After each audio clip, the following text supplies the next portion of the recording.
You want to get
get a cohort. Yeah.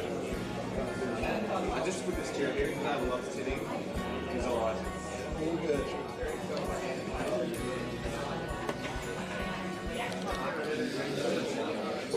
Ladies and gentlemen, we've got a full crowd today, so we're 120 people on the list, and there's a wait list. And kindly of our sponsors, we do actually strap $50 notes to the underside of the front of these chairs here. So if anybody wants to come and move forwards, because there is a large group of people getting their coffees, and so if anybody wants to sort of get a little bit more intimate with the person next door to them, we greatly appreciate just to free up some chairs at the back. So if we can do a shuffle to the forwards a little bit, that would be great. And we'll get started in literally a minute.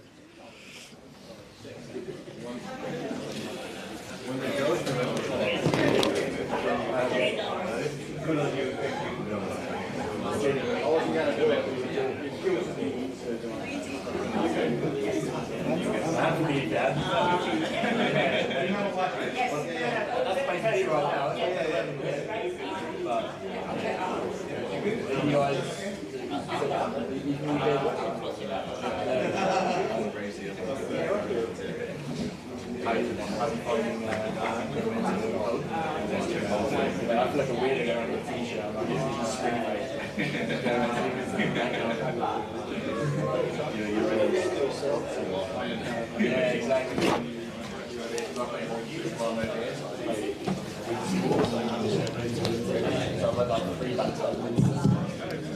so good at dad jokes.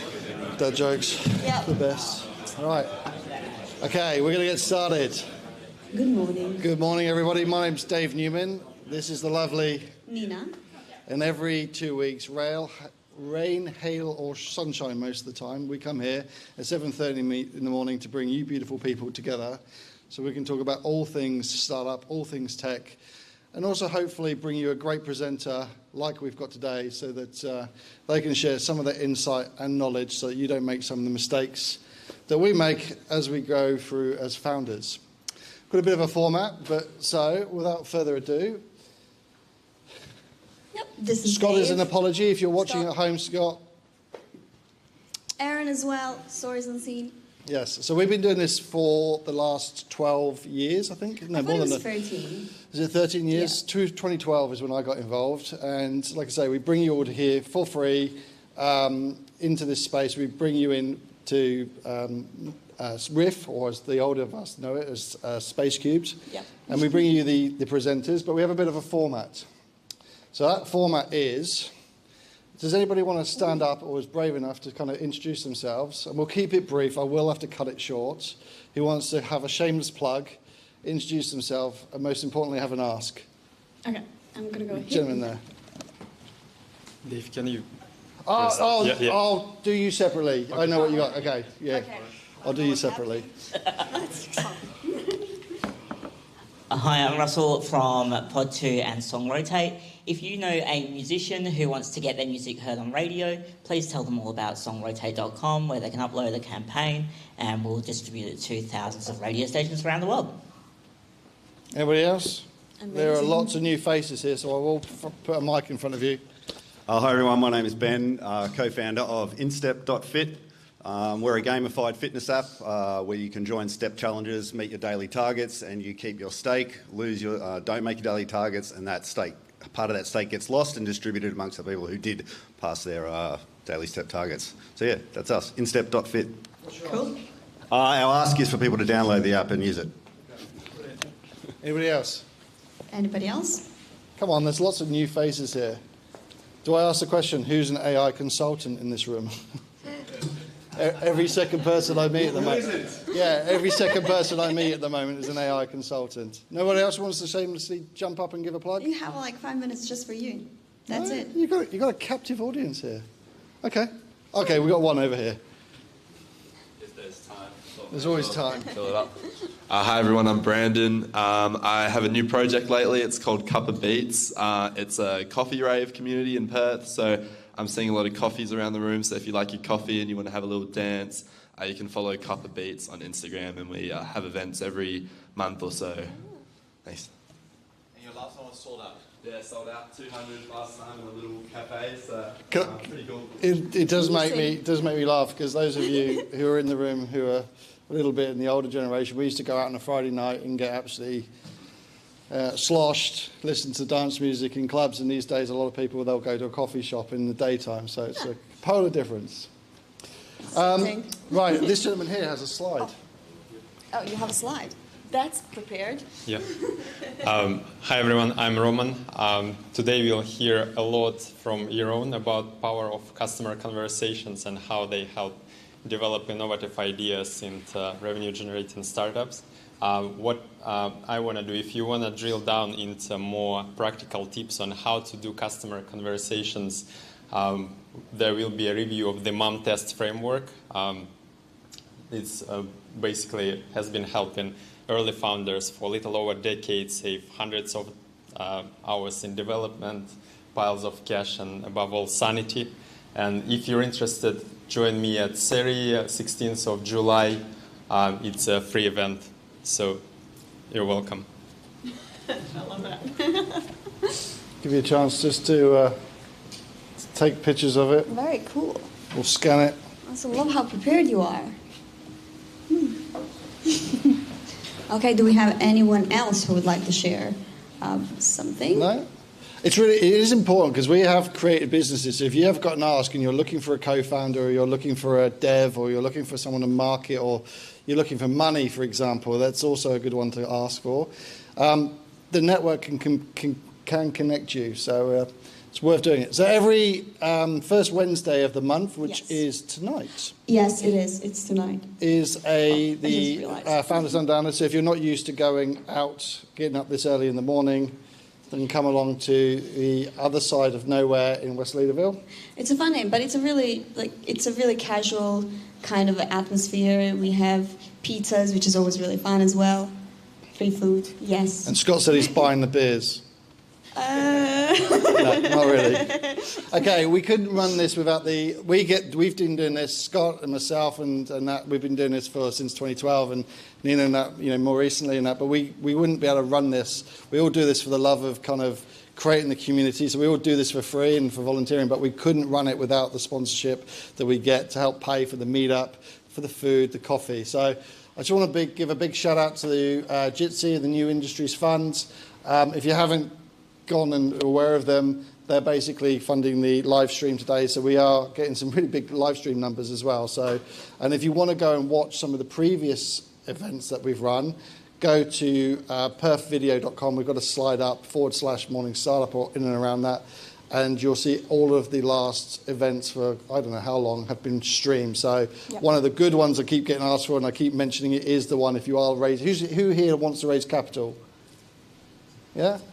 It's lower than I thought. The good one there is from Purpose Ventures, who will be here in a few weeks' time. But it's because of the New Industry Fund that we have Waves. Waves has brought us to WA the 3 new VC firms, Purpose, I'm not sure where Quokka is, but and Fund WA, and also Innovator of the Year. And also, if you haven't checked out wa.dealroom.co, if you may be unaware, but if you've got a startup, it's probably on there. Okay?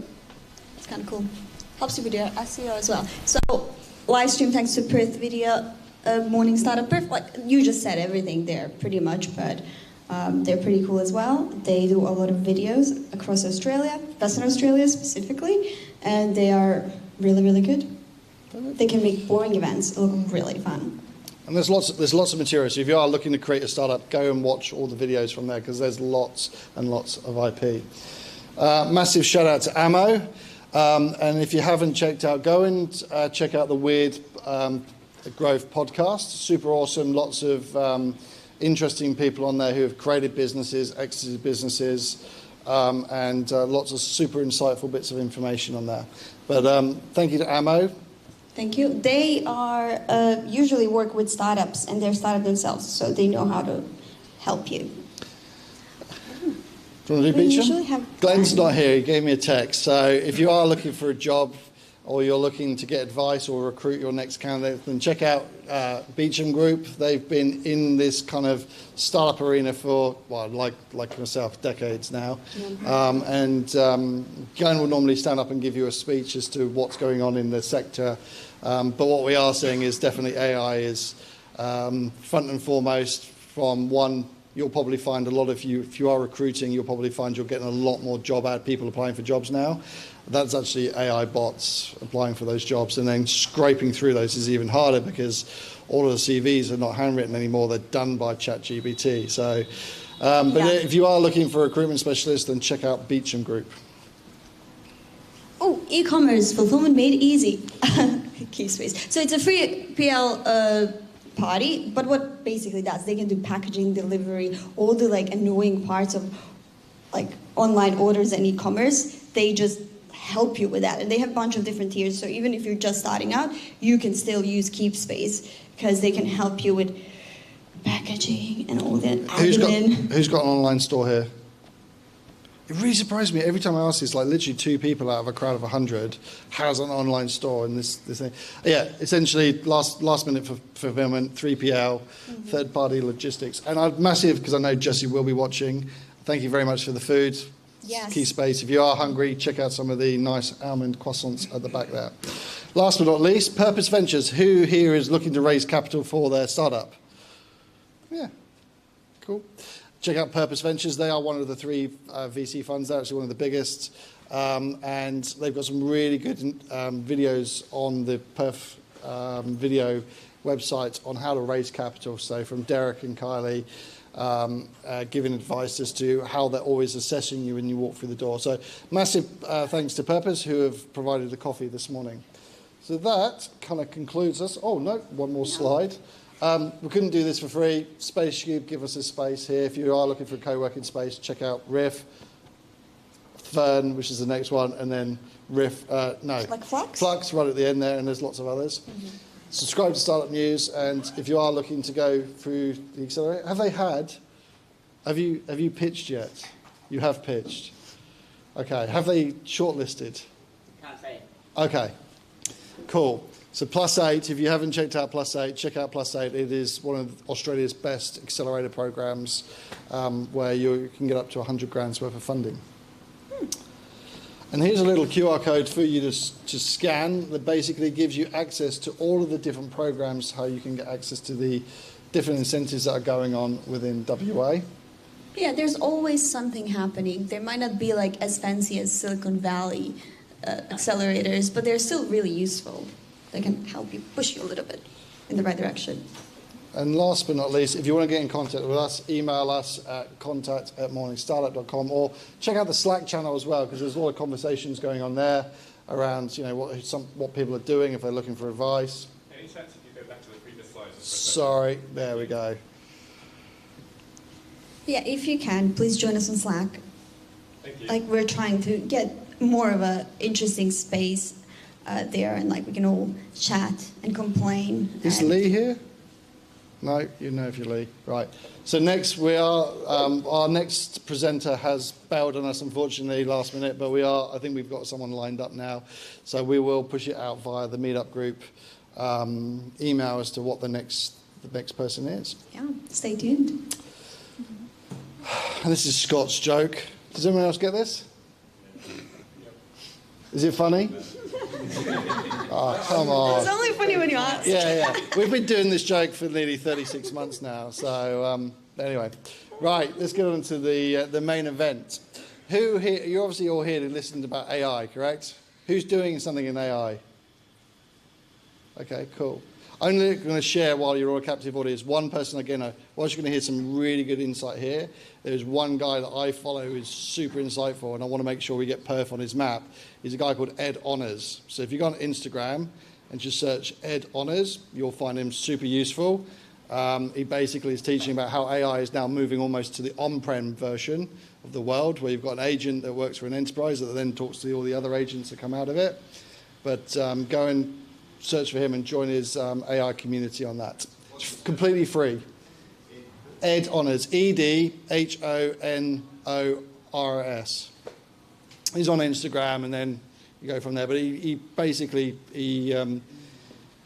generally publishes content every day on his One Wheel thing, but it's really insightful.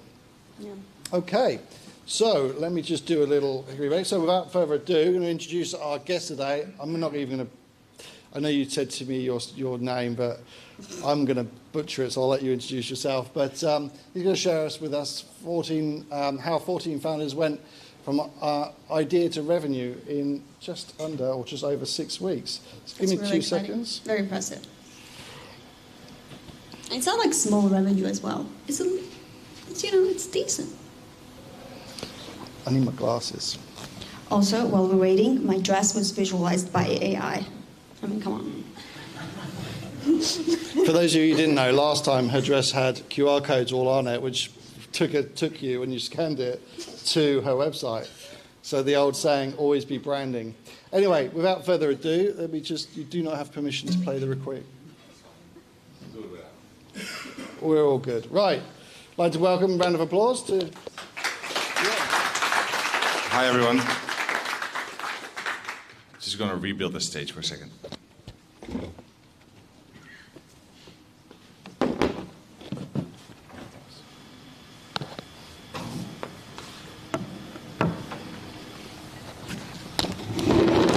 You know you're in for a treat if the first thing the speaker does is rebuild the stage, right? There's probably 2 people in this room that can pronounce my name. One is Nana, because he's Dutch. And I think you can do it as well because you speak a language that has the strong R. Welcome, everyone. Really looking forward to chatting a bit about what we've been up to in the last half years, trying to see if we can kind of redesign startup programs with AI in mind. And hopefully some of the things we've learned are interesting and useful for you growing your own AI startups or trying to redesign how programs are run with startups. So this is me. I'm founder, CEO, and typically do stuff with product. For the last 8 years, I've been quietly obsessed with AI. That was very useless to about 2 years ago when kind of everything took off. And coincidentally or accidentally, I turned out to be really well positioned for that big wave. And so about 8 years ago, I co-founded a company called Boundless. And Boundless tried to build an AI health coach. And so this is 8 years ago. This is 5 years before ChatGPT, right? And so we hired a bunch of PhDs, we raised some funding, and we built the chatbot. But the chatbot was so bad that if you asked it the question, I want to gain weight, like muscle up or something, or I want to lose weight, it would classify those two sentences as identical and would always answer the same. That is really bad for a health app. And so the technology has come a long way since then. But going through that technology wave and making all the mistakes has been really useful for me as a founder, but also really useful as a mentor and helping startups that are now using AI by leveraging those lessons, and hope to share a few of those. So this is cool. This is one of my favorite graphs ever. This is the usage graph of ChatGPT. And ChatGPT is the fastest growing product that has ever been launched, ever. So it went to about 100 million users in the course of 6 to 8 months, which is quite extraordinary. But more interesting for us as founders, if we look at revenue growth, so the previous fastest growing businesses were all SaaS businesses. And you could go to about $30 million of annualized ARR revenue in 5 years, which is pretty cool. Average AI startup does it under 2. And so as a founder, that's quite interesting. Who is a founder here, by the way? Founders? Who here can code? Cool. Who is neither a founder nor can't code? Love to just, what brings you here? Just a curiosity, I suppose. Yeah. So a hand there. Curiosity about AI startups.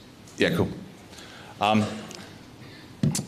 Then Sam Altman, the founder of OpenAI, or co-founder, said this a while back. In my little group chat with my tech CEO friends, there's this betting pool for the first year that there is a one-person billion-dollar company which would have been unimaginable without AI, and now it will happen. So just the founder plus a bunch of AI building a billion-dollar company. So they're betting, the tech CEOs of Silicon Valley, when is this going to happen? Again, as a startup founder, it would be pretty cool to 100% own a company that's worth $1 billion. So this was kind of the catalyst, but I'd like to see a bit of the, where everyone's at with AI on the audience. So on this axis, we have slow takeoff or no takeoff. So what I mean with that is, the people that believe that AI will not improve much over the next 5 to 10 years. We had a little run, but from now on it kind of caps out. Then fast takeoff is, hey, AI will keep improving at this pace or even accelerate. On the other axis we have, well, whatever happens, it's not going to be good. Or I'm excited for it.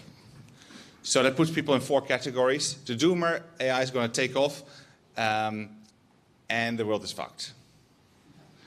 It's going to destroy humanity. We're all out of a job. Not cool. The slow takeoff, pessimistic, is like, oh, it's all a bubble. It will collapse. We're over-investing. Nothing happening here. The optimistic but slow takeoff, it will be a useful tool, not much more, but that will be really useful. And the optimistic fast takeoff, AI is going to take over the world and it's going to be glorious. So, hands up if you're in the doomer category. 1, 2, 3. Yep. Who is in the bubble category? No bubble category. Interesting. Tool. Who is welcoming our AI overlords? Yeah, cool. Well, if I'm honest, I go kind of circles myself, depending on what latest AI paper I read. I just want to bring you back a little bit to the history of AI. When I started kind of getting involved in AI, that was 2015, and this is the first time they invented an AI that could generate images. They used the network called a GAN, and it was terrible. It could only do faces, only grayscale, so no colors, and it had like 50 by 50 pixels, so it was really blocky. Fast forward about 8 years, color, high resolution, anything you want. That is about 1 million times harder to do. And so, if you go 1 million times in complexity in 8 years, then what happens next? Hopefully this will play. So this was last year. So it went another 1,000 times harder. Hey, instead of one still image, it's video, but the video are temporarily consistent. Reflections work, lighting works, physics are pretty good, translucence works, music works, all sorts of art styles. And so we went in about 10 years from gray, shitty, faces-only images to amazingly beautiful videos. Well, I'm not sure who likes extrapolating, but where the hell are we in 10 years from now? Right? Because it would be very weird if it stops here. Like, okay, cool, we had a nice run for 10 years, and that's it.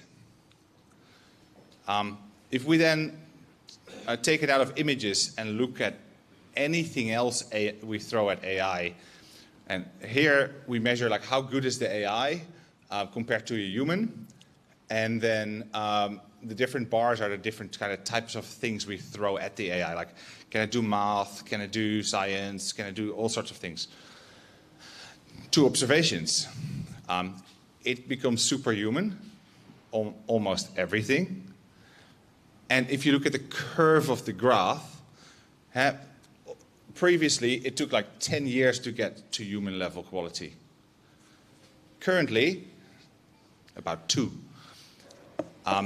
So AI is improving faster and faster. So a few more examples of this. I will just show one more. So this is dates in time, and this is how long a task an AI can do, or how long a human task can do. So writing maybe 1 sentence takes us like 10 seconds. The old AI could do maybe GPT-3 or 3.5 could do like answer like a short question that a human would do in 15, maybe 30 seconds. Any task longer than that, it would start failing catastrophically. But every 7 or so months, the duration of the task an AI can handle doubles. So now AI can do tasks up to about like 45 minutes to an hour. Next year, 2 hours, 4 hours, 8 hours. And so I don't see any reason why this trend doesn't continue. And so why are these things relevant for us as startup founders? Well, if you have a strategy for your company that doesn't take into account that you are on a technology curve that keeps changing, and make that, if you don't make that a core part of your business, you'll be in trouble, right? I think it's a worth a statistic that I think it was, is it Jensen from NVIDIA said that about the question, I'd say, who remembers 14.4 dial-up? Hands up. Yeah. That's where we are in the age of AI, to give you a comparison. So my conclusion seeing all of this was like, hey, the startup game is going to change. Because one of the things I tried, I was like, hey, can I build a new startup app myself in a few weekends? I'm hardly a good coder. And I was like, yeah, I can do this in about 8 weekends, 6 weekends. I can build an MVP, a prototype of an app, and it's pretty good. Previously, pre-AI, if you want to build an MVP, you typically you get some venture capital funding, you spend 2 devs, spend about half a year to a year building an MVP, launch it, and then realize that no one is interested in it, typically. And so you have a large team, it's slow, you have to get an upfront investment. But if it's true, if my hypothesis is true, and you can build a prototype in 4 to 8 weeks with 1 dev, then you don't have to have a front investment. You don't have to de-risk as much, because instead of wasting a year's time, you're only wasting a month's time. So no need to try to de-risk it as much. And so I host a lot of startup programs. My startup programs are no longer effective. So this is the new world. And so if you have build a startup program in the new era, you rapidly launch, you support solo founders, you go to market as quick as possible, and you need really good mentors. So we launched LaunchPad, and I will talk a bit how that went. I have to thank a few people. I know that's never interesting for the audience. I will do it really quickly. I co-run it with Ash, who is a CEO. He was the CEO of a ASX-listed company. We had a buttload of amazing mentors. So these are top CTOs and CEOs of AI, of startups in Perth. Some professors, really useful product managers. And it wasn't possible without Meshpoints. Meshpoints funded this program, so big thanks to Meshpoints, Space Cubed, and Lottery West. And it was all hosted by Bloom. That's pretty quick, right, for the sponsor bit. So how did it go? So we had 50 applications for the program. We've interviewed 40 of them. We selected 15, and 14 completed the program, and 1 dropped out to go to Stanford, so good excuse. We interviewed 300 potential customers. We built 16 MVPs. For people that can do math, if you have 14 people doing 16 MVPs, some people do 2. Well, 1 person did 0, so someone did 3. So typically it takes indeed 6 to 12 months to launch an MVP. And so 10 of our startups managed to go from idea, so they had nothing when they came in, to a launched product within the 10-week program. So hypothesis 1, is it possible to launch a product in 10 weeks? Yes. Typically, it takes another 6 to 12 months to get the first bit of revenue. So if you grab a normal cohort of tech startups, from idea phase to when they have revenue, it takes about 12 months. Lots of startup programs here in Perth. I will not name them. I run some of them. The majority of the people exiting the program at the end have not made any revenue. And these are 6 to 12 month programs. We had 5 startups out of 14 that made it to revenue in 10 weeks. So normally it's about a third of the startups in a year. We did more than a third in 10 weeks. I want to show some of the startups. I will not do as good of a job as the founders of presenting the startups, so I will go through it quickly. How am I going for time? 10 more minutes? Easy. So, who here is a diver or snorkeler? Yeah. Who has ever gone out and had their snorkeling trip ruined by bad visibility? Yeah. It's the worst nightmare if you are a snorkeler or a diver. You go in, you prep, it takes hours to get to the spot, and then you can see about 1 meter far underwater because it's too messy and too much sand and everything. So this person basically made an AI algorithm that calculates based on a whole bunch of variables what the visibility distance is underwater.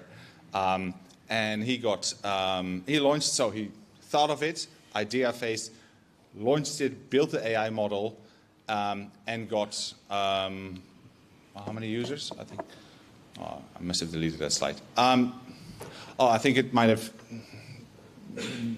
I think it had 15 beta users and something like 30 signups, which is pretty fast, eh? Normal startups, after 6 months, haven't even launched. This is 10 weeks in, and you have active users using your platform. These guys were amazing. To be fair, they had their idea already before the program. So the problem they heard about or wanted to solve is that there is lots of yards with, for example, cars or other things where companies need to track where all their equipment and stuff is. And they now put either Wi-Fi sensors on or other things, which is really expensive. So they built an algorithm that uses the existing cameras that are already on those yards to automatically track where everything is at. And they have a deal pipeline of $1.5 million in 10 weeks.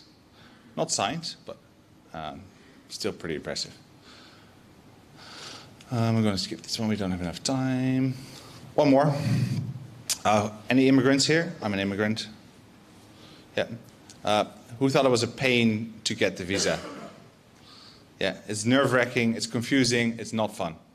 So this person made an ChatGPT-like support app for getting your visa, including things like waiting times, which visa selection, all sorts of stuff. I would have loved to have this when it came out. They went from idea again to launch, marketing it. They had 3 monthly subscriptions, 67 users, and so that's a conversion rate of 5%, which is absolutely incredible in 10 weeks. So I'm really proud of those results. I think they're mind-blowing, and I think they show that the startup game is changing. Founders, and we see this in the data globally, are not raising massive capital up front anymore, especially if they're technical.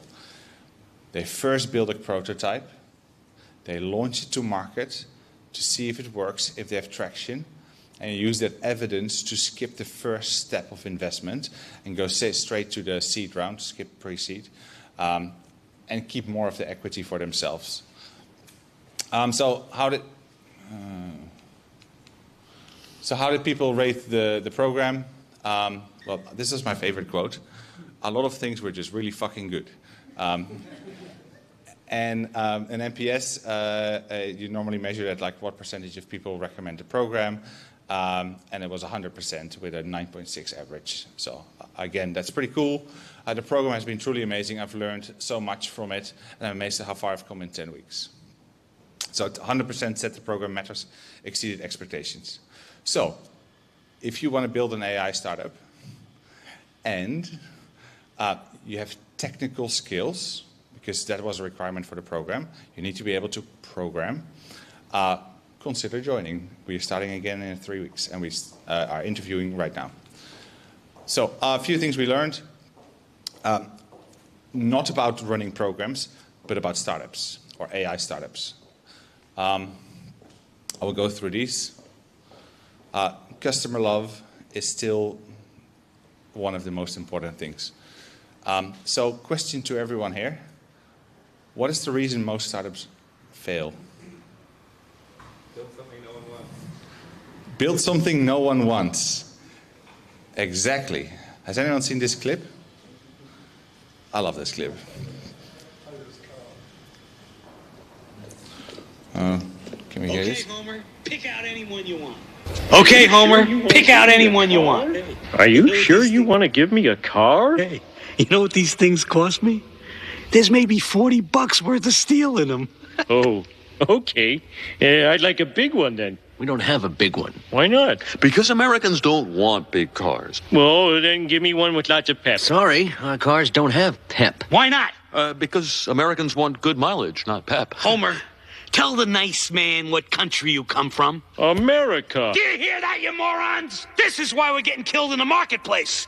Instead of listening to what people want, you're telling them what they want. Homer, I need your help. You do? Yeah. I want you to help me design a car. A car for all the Homer Simpsons out there. And I want to pay you $200,000 a year. And I want to let you. Homer, meet my team of engineers. They're going to build your car. Hiya, team. Now, boys and girls, this project is our top priority. Everything else is on hold. I don't want to see anything until it's finished. But sir, Direct all your questions to Mr. Homer Simpson, the man with the vision. The man who's going to bust this company out of its rut. The man who's going to change American transportation forever. So, what kind of car would you like, Mr. Simpson? I don't know. Here's what you do. From now on, before you say anything, say to yourself, if I was ever sure of anything, I'm sure of this. Do you understand? Sort of. Homer, What? answer me again with self-confidence. Sort of. Now go get him. All right, you eggheads. I want a place in this car to put my drink. Sir, the car has a beverage holder. Hello, Einstein. I said a place to put my drink. You know those super slakers they sell in the Quickie Mart? The cup is this big. Extremely large beverage holder. I'm not done yet. You know that little ball you put on the aerial so you can find your car in the parking lot? That should be on every car. Little. For the average man, the Homer.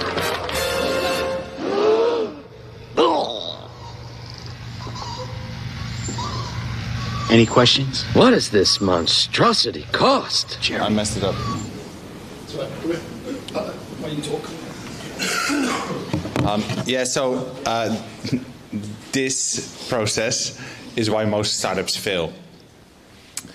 And so the first step we still did in this program, and I still highly recommend this, is talk to at least 10 of your customers or future customers to validate, is there love for what you're solving, for the product you're building.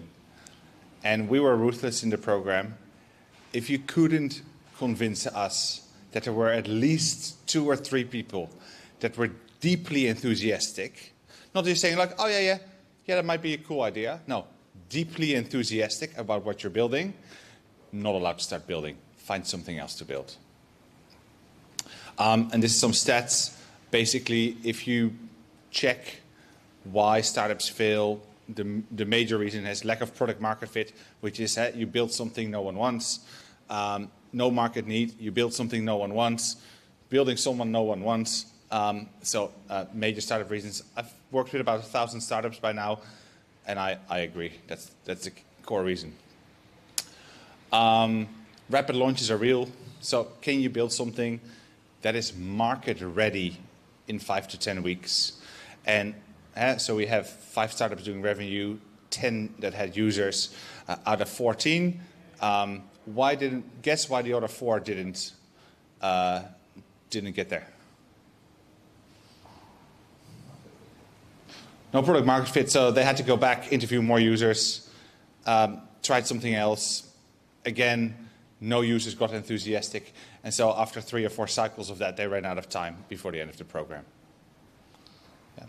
But that's still better than what we used to do traditionally, which would be mortgage your house, convince a VC, hire 2 devs, spend a year on it, and then realize that no one wants it. And we had a second gate, because interviews only bring you so far. Where's the real proof? Money. Yeah. If a customer is like putting down the actual money. So gate 1 is you need to convince us that there is an enthusiastic customer base that really wants your product to exist. Then once you've launched it, you have to show that you are able to get people to pay you money. What do we do when that doesn't happen? Can it? And that's not a problem because you build it in 4 weeks. So we did run into some learnings. We messed up as I messed up as a program designer. It's like, oh yeah, has anyone heard of Lovable or Replit? They're like, you can build prototypes, etc. And we were like, oh yeah, use these tools, it's going to be amazing. But for prototyping, things like Lovable and Bolt are cool. And what I mean with prototyping is like showing someone, making a little demo, playing around with the UI. That's all really cool. But if you go to a version that people are going to pay money for us, and this was 4 months ago when we run the program, Lovable, Replit, Bolt are just not mature enough to get it to paying customers easy. And so that was a big learning. So we no longer recommend using those tools for the MVP. So if you want to do it in week 2 to just show a future customer, hey, this is something that could maybe work, and build it in a day, super cool, but not for MVPs. I think that might change. So we had 13 technical founders, so people that can code, 1 non-technical founder. The non-technical founder was absolutely amazing. Her name is Neelam, and she tried to solve the problem of hospitality businesses trying to fill vacancies. So, hey, I need a barista tomorrow morning. Like really rapid. You don't have time to put a Seek ad out. You just want something like Tinder-like, swipe, swipe, swipe, get a barista, and off you go. She built something in Lovable, could show that to customers. What was really impressive, she was the first one to get to revenue in about 3 weeks. That was absolutely amazing. She could go onboard more employees, but because she didn't have the technical skills to move it beyond that, she couldn't keep iterating on the product, and it kind of fizzled out, and the product couldn't evolve, and she couldn't get more revenue after that. So really cool to get started, but I think these software developed tools for non-technical people are just not there yet to really launch the business with. She now partnered up with a fantastic CTO, so that will be fine. But as a recommendation, can you, as a non-technical founder, today launch a tech business just with these toolings? I think maybe in half a year to a year, but not today. So we do have a problem as startup founders. If we can build something in 4 weeks, all our competitors can do so too. And so where's the defensibility in what you've built? Because usually the defensibility is at least like $500,000 to build the widget. That's a barrier to entry. It's no longer there. So you have to rethink moats, add defensibility, which I'll not go into now. If you want to know more about that, join our program. But marketing has become way more important than it was ever before. All the AI startups that take off are extremely good at marketing. This is not my superpower, so this was a bit confronting. I was like, oh, I'm good at product and AI, we'll be fine. But this is, I think, the core new skills. If I build a team, I would highly recommend getting someone really strong in marketing on it. And then talent and energy is everything. So the thing we see is the founders that work the hardest did the best. Founders with the most energy, passion, they just did better than anyone else. if you want to join the program, scan the QR code. Or just to hear more about where this is going, I'll leave this on a second. The second thing is we're still looking for mentors. If you're either amazing at marketing for startups, love you to reach out. We're looking for marketing mentors. Or are technical and have scaled up startup businesses, reach out as a mentor too. That was it. Thank you so much.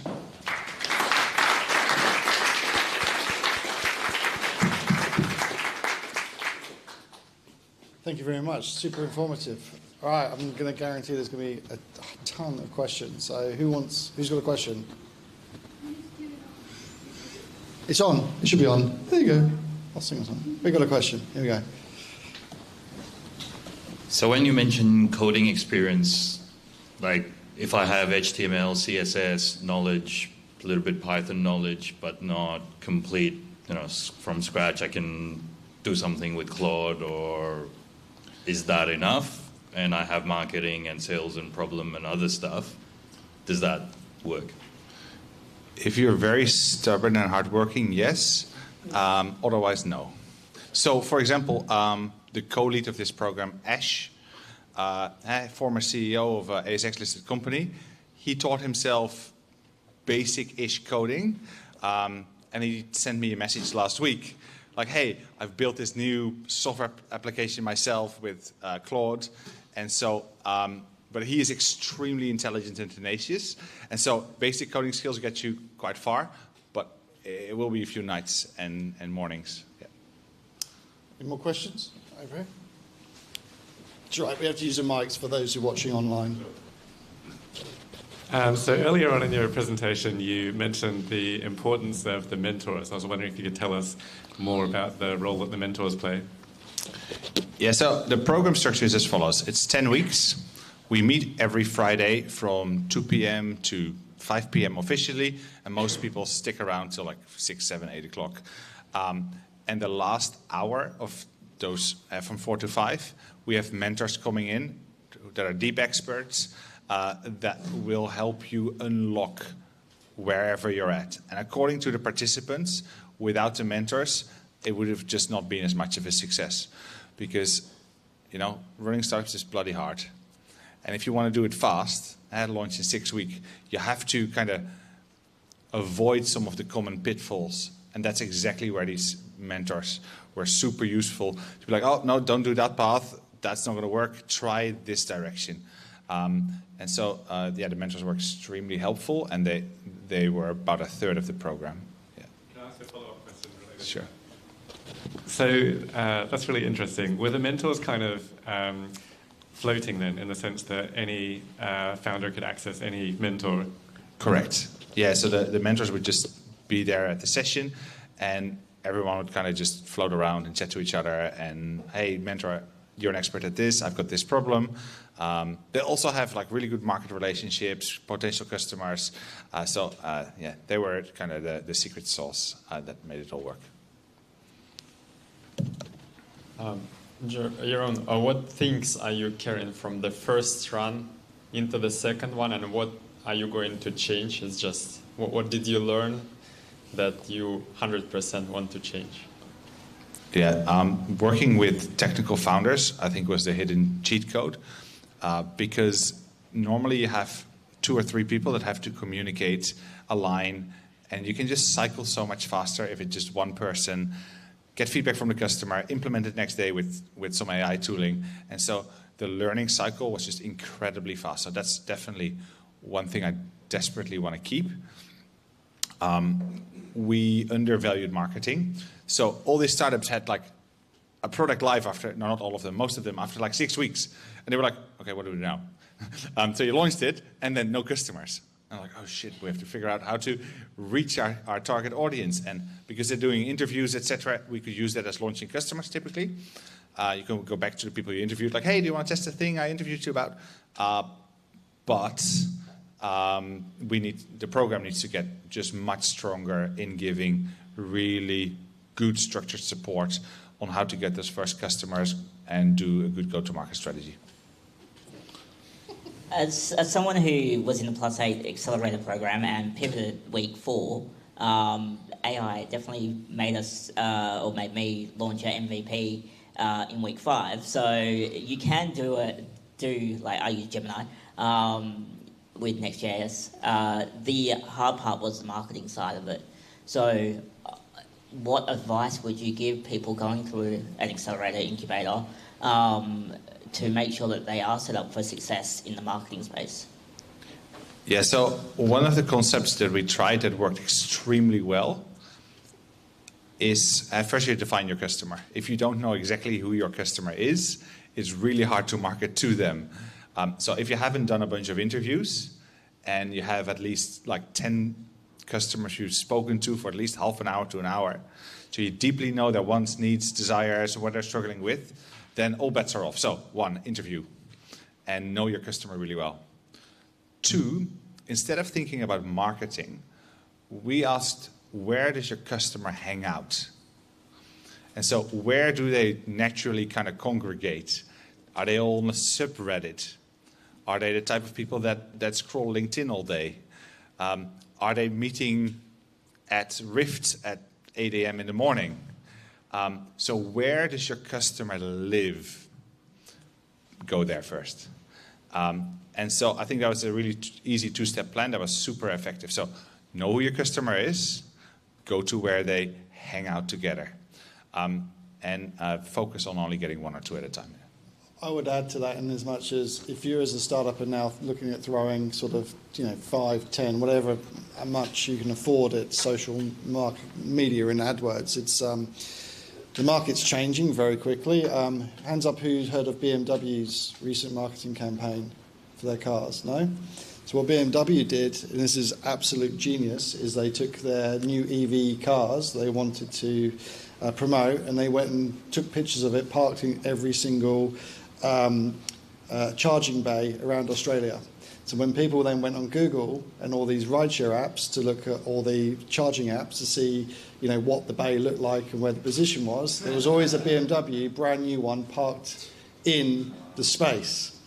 So you've got to give them kudos. That's their market. People are looking at, probably someone's already got an EV, they're looking to upgrade.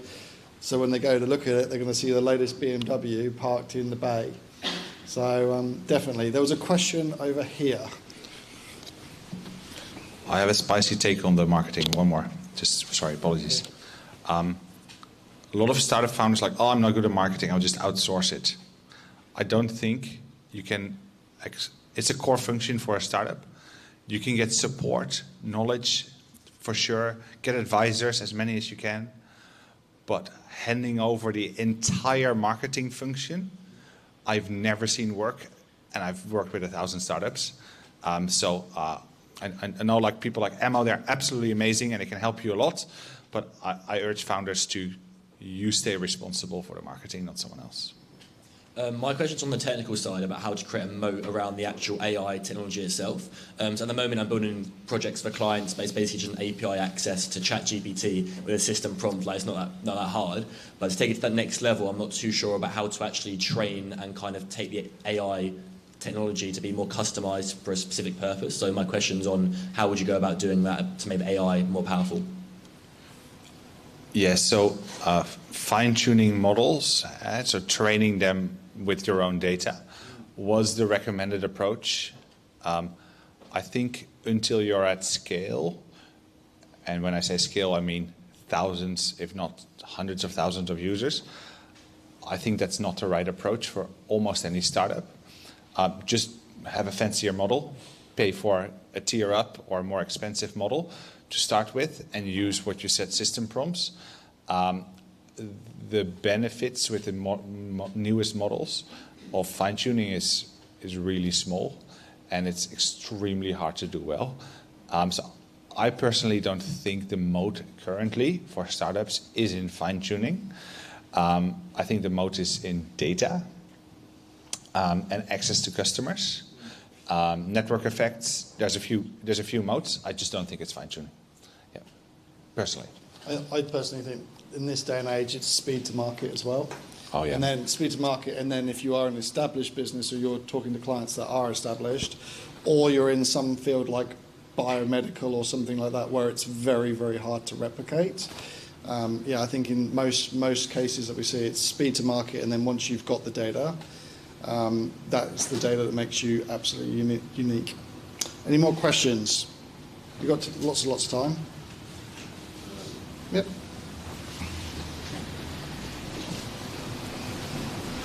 So what's the business model of LaunchLABs? Like, what do you guys get out of it, or is it just a learning thing, or do you take equity?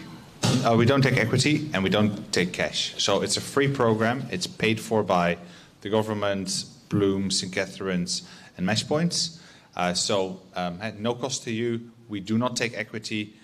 The reason I personally started this is a combination between enthusiasm, a little bit of ignorance, how painful it's going to be to start a new program, and a little bit of worry for WA. I was seeing so little happen in the AI space, and every time I brought it up to someone, I was like, oh yeah, we can do something in like a year. And I was like, well, I think that's going to be too little too late. No one is doing it. I will do it, and then hopefully people pick it up. And I've heard that almost all programs are now adding AI components either to their existing programs and are kind of reusing our design, which I'm super excited about, or are starting other AI programs. So that was kind of my personal drive. I was like, WA is falling behind, and we still are. I couldn't agree more. Hands up here, who's a developer? You are all redundant in 5 years. I've said that too. We've got a team in our business. We've got probably I see one of my colleagues is here, Tilly. We've got 15, 16 developers, all sat in the building next door. And I've literally said to them, if you aren't the line tamer, and the line is the code, and you're the one that's doing the prompts, then you unfortunately are redundant. And whilst I agree with you completely with Lovable, we have played with Lovable to great depth. As soon as you add any database, it breaks. But for a prototyping tool and getting you a UI, like my craft is in UX and UI design, I'm redundant now because of the fact that you can literally tell this tool to take all the best practices from Apple or Google or whatever, and then you use that as the frameworks and then go and build you a UI.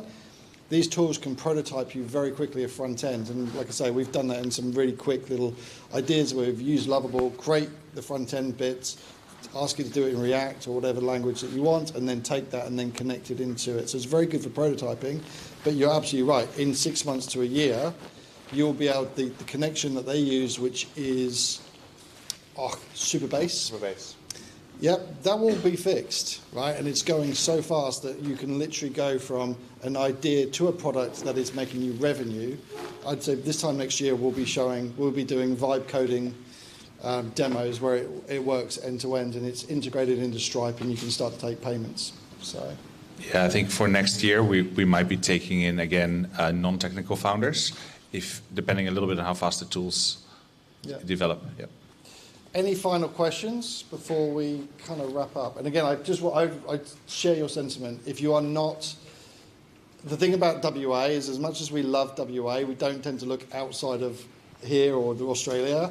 If you look outside, like we look at Ed Honours, look at other countries are doing, they are speeding along. And so we need to make sure that, we're kind of adopting it and using it. And whether or not you agree in Terminator or you agree in Star Trek as to what AI is, it's here, it's not going away. And it's up to you guys and girls to adopt it or see how it fits within your workflow of tools. You had your hand up, sir. I had a very risky question. Go on. Where is the line for AI? I get this question. I was at a panel last night and the night before, and this question gets asked to me every time. And so I can't predict the future. I really can't. So I think in scenarios myself. So if you make a strategy and the future is uncertain, the safest approach is to make a strategy that works in either of the futures, right? And so there's a future where AI takes off slowly. We hit all sorts of constraints, energy, chip manufacturing, or technology. And then your startup needs to survive, and you as a person needs to have a career in that scenario. But there's also a fast takeoff scenario where there is no real limit to AI. It starts to build future versions of itself that are smarter and smarter. And you have to have a strategy where you as a person and your business thrives in that environment too. And so I don't dare to do a strong prediction. Personally, if I had to take a bet, we are going to be power and compute constrained for quite a while. Why do I think this? So if you look at ChatGPT, it launched a model called ChatGPT 4 about 3 years ago. Then it made ChatGPT 4 Turbo, that was about 5 times smaller. And then it made ChatGPT 4o, the most commonly used model, which is, we're not sure, but probably again 2-3 times smaller. So the models didn't get bigger, they got smaller. Why? Because all you lot use it so much that it can't serve these bigger, smarter models anymore. All companies, so just 1 second. So what is pre-ChatGPT the biggest CapEx project done by any company in the world ever? Take a guess. How much money did they spend to build out infrastructure, basically, in 1 year? Biggest project ever. It was probably Shell or Saudi company. 40 billion in a year. What does Microsoft spend this year on building AI data centers? $80 billion. Double that. What does Amazon spend this year on AI data centers? $70 billion. What has Google spent on AI data centers? $90 billion this year. So each of these companies spent twice as much as the biggest company ever spent on any project ever this year alone. And we still don't have enough compute to serve the models we were serving 2 years ago, because we're using it all so much. So I think we're going to be massively compute constrained, which kind of will slow down our path to AGI or whatever we call it. But I think we'll get there in 5 to 10 years. I take a different view, just quickly as we're in this topic. I think the constraint will be actual energy. So I think if you look at the way we're looking at like micro, in the United States and Europe, they're looking at micro nuclear centers, so little power generating places. But I also think that what will happen is this constraint on power and compute will drive lower consumption models. So if those of you are on top of it, hands up who had a DeepSeek? Yeah. Whether or not you believe what they did, but what they did is they kind of essentially built a model that it was, 10x smaller than, but as powerful as ChatGPT. But anyway, on that, we have to call it because I want to give you some time to network. Thank you very much. Let's have a round of applause.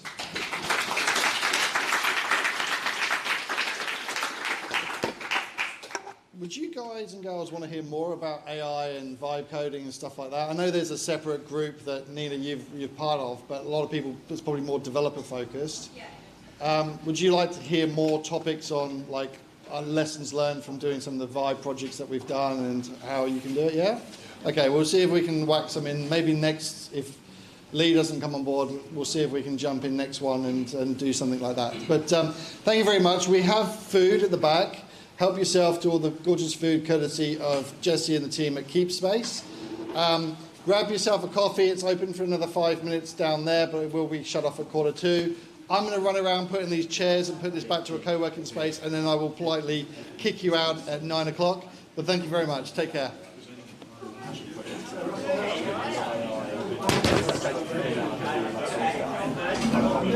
That's good.